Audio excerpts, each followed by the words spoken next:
The frost bites your fingers as you stand in a Harlem tavern in February 1637. Candlelight flickers across a wooden table.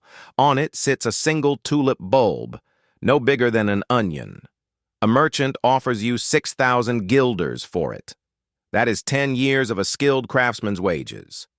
Would you take the deal or wait for the price to climb higher tomorrow? You wouldn't be alone in hesitating. Across the Dutch Republic, weavers had abandoned their looms. Blacksmiths had sold their tools. Charles Mackay, the Scottish journalist who chronicled this madness 2 centuries later, described nobles, farmers, and chimney sweeps all trading the same bulbs at the same feverish tables. The most prized variety, the Semper Augustus, sold for the price of an Amsterdam canal house.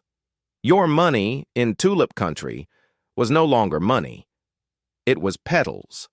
The economist Peter Garber later argued the bubble wasn't as universal as legend claims, but the contracts tell their own story. Buyers paid in livestock, land, and silver plate. Gardeners who had earned modest livings cultivating flowers suddenly out-earned admirals. A single bulb could buy you a coach, 2 horses, and a year of servants.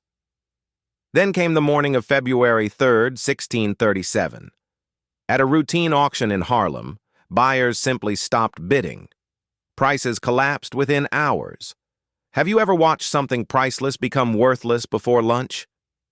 The historian Anne Goldgar, who combed through Dutch court records, found the human wreckage was quieter than legend suggests, but no less real.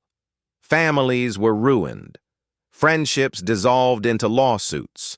Painters like Jan van Goyen, who had gambled his savings on bulbs, died in poverty years later, still owing money.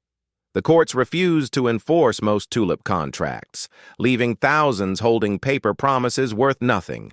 Your neighbor, yesterday a millionaire, now begs at the church door. Sound familiar? Swap tulips for .com stocks in 2000, Miami condos in 2008, or certain digital tokens in 2022. The asset changes. The fever does not. Mackay's warning still echoes.